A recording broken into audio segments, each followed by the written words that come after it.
prática da atuação ética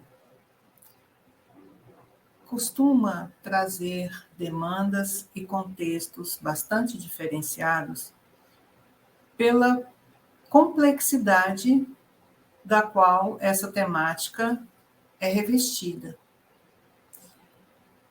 Então, desde os alunos de graduação, a psicólogos em supervisão, colegas e demandas sociais, a questão da ética, ela é subjacente e é uma temática de muito interesse, eu diria mesmo um interesse recorrente.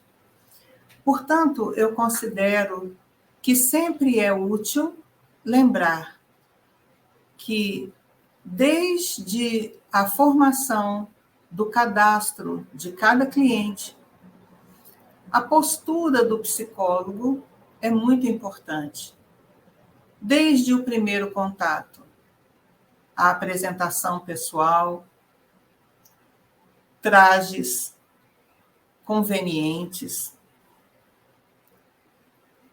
chamar a pessoa pelo nome, perguntar como a pessoa prefere ser chamada, ter essas anotações na identificação do cliente, ter sempre os apontamentos registrados ao final do atendimento e prestar muita atenção à questão da confidencialidade. A confidencialidade é um valor absoluto.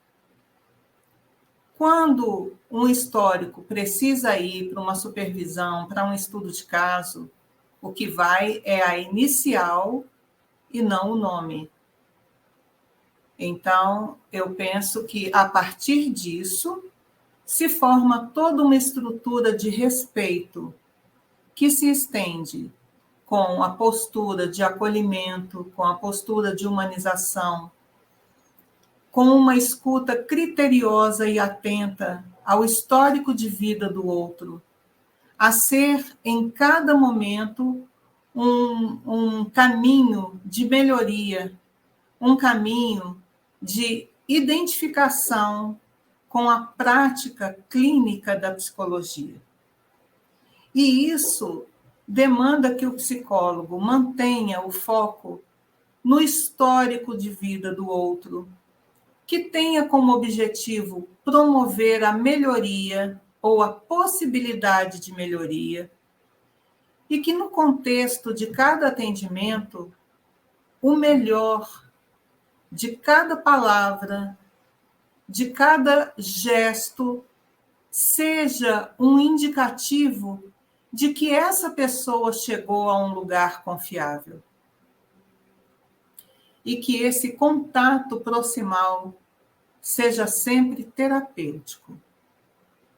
O outro está num momento de aflição, num momento de dor, num momento de dúvida, o que significa que o psicólogo precisa ter mais respeito ainda com a temática da dor.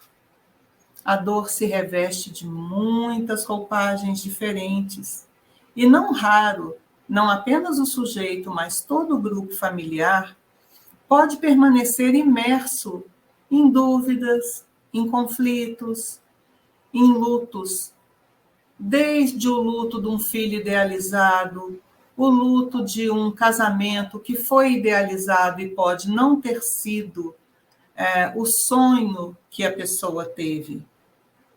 Então, passar do simbólico para o real, passar desse mundo, desse universo de fantasia para um universo da realidade cotidiana, envolve muita dor.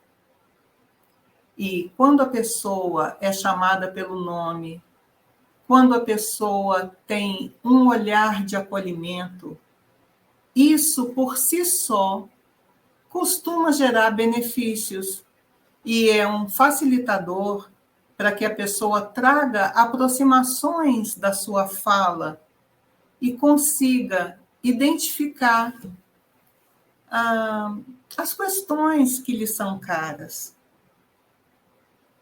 E eu digo sempre aos meus colegas, aos alunos, e às pessoas em geral que às vezes nos procuram mesmo para conversar, até num ambiente entre amigos, o assunto do comportamento humano é sempre muito presente. Daí eu digo que tudo que começa com respeito gera caminhos, gera possibilidades, gera melhoria. E como é que a gente percebe essa melhoria? Muitas vezes os alunos trazem a demanda. Ah, professora, mas e quando a pessoa não fala? Quando a pessoa fica só chorando?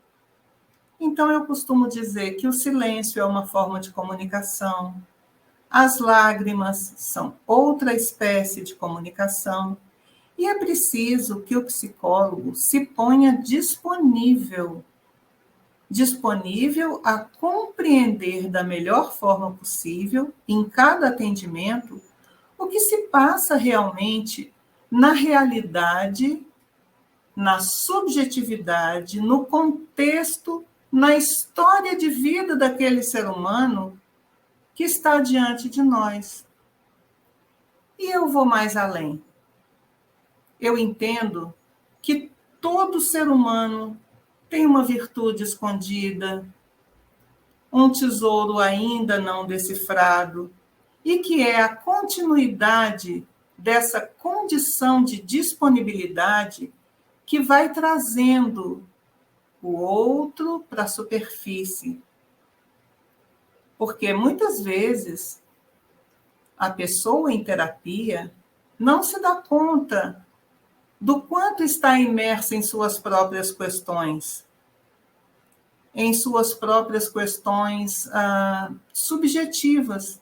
Muitas vezes a pessoa fala, tem falas recorrentes, falas temáticas, e eu digo sempre nas supervisões, tenham calma, a pessoa está procurando uma aproximação com ela mesma.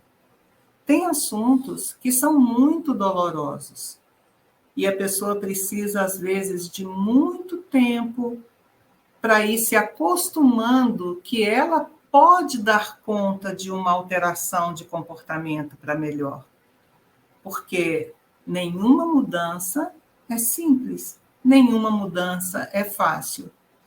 E dentro desse contexto da atuação ética, por isso é recomendado que todo psicólogo também seja submetido ao processo terapêutico e tenha uma supervisão, porque é a temática do estudo de caso, é a discussão recorrente sobre temáticas, principalmente temáticas que envolvem ansiedade, depressão, que estão muito presentes nesse contexto de reorganização pós-pandêmica. E então eu sugiro aos colegas, aos alunos e às pessoas que conversam comigo sobre essa temática, que procurem leituras, que se ponham disponíveis a conversas, que procurem um processo terapêutico, porque tudo isso também ajuda a que o profissional se mantenha organizado para melhor poder auxiliar que o outro também se organize. Então, relativo à atuação ética, eu creio que essas informações sejam úteis a qualquer um de nós e finalizo essa primeira parte de informação aqui. Obrigada.